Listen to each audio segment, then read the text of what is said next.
As we all know, students are the future leaders, and it is up to us to cultivate them into becoming the great leaders they are destined to be. In order for them to be great leaders, they need to be shown proper knowledge. It's going to be my whole thing. Um, Teaching styles are based on multiple educational philosophies, and these philosophies play a part in the way that students and teachers interact with one another. Teaching styles impact students' learning patterns and the growth in their knowledge. As we have all been going to school for 12 to 14 years, it's been most of our lifespan, so I think we're pretty credible in going from elementary school to high school when we change teachers. My main points are I want to talk about how in the I want to provide uh, stability for my students in the classroom, and I want to provide them with I want to specify the organizational layout and the climate, and I want it to be a welcoming class and for there to be diversity and discipline. Um, in the teaching focus, it will be based upon how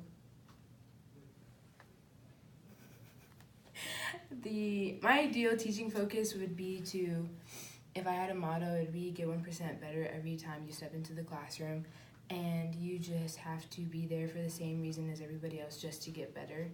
And as conservatism focuses on the big ideas and building upon prior knowledge, the teaching style that I would be more familiar with would be conservatism, because it is student based and the teacher is there as a facilitator.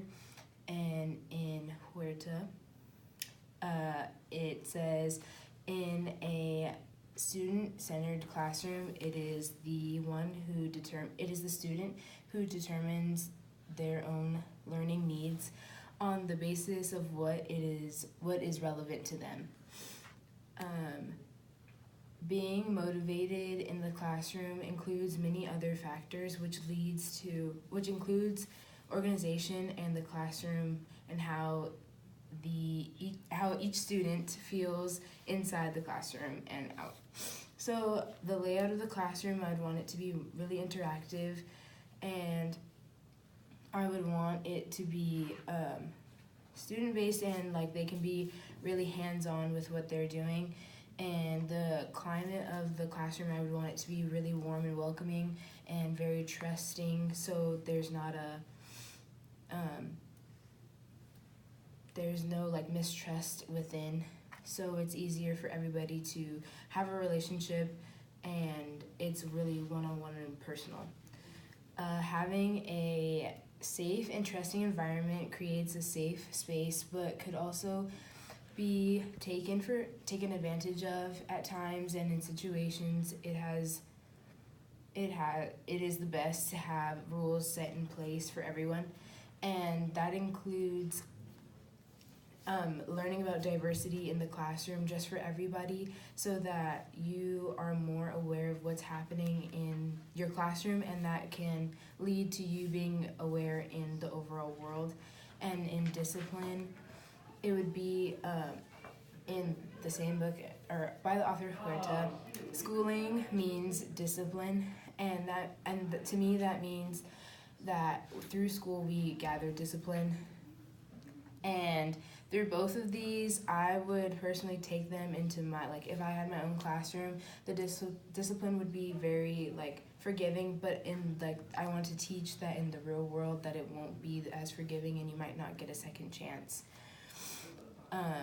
For my own experience, having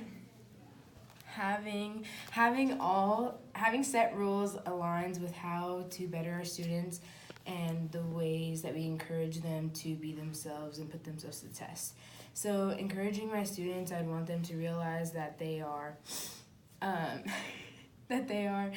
they're capable of all these things and they can achieve it if they put their mind to it. And by evaluating students, they would be doing that on their own because constructivism style is very student based, so they would be correcting themselves, finding out the mistakes that they made, and putting into effect the answers. So, going through the aspects of what would be achieved in my future classroom, I want to tell you about my own experiences. And I went to a public and private school. In my public school, it was very distant and you didn't really have a relationship with the teachers. But when I went to private school, it was very community based, and I really appreciated that. And I learned that by having a smaller classroom size and you can have a one-on-one with your teacher. And in my AP US history class, my teacher was very resembled this teaching style a lot because she was very active about making us finding our own answers, and that really inspired me. So overall, I being given all these tools to succeed in the classroom are easy, but it's the students that implement them and how they want it to affect their life.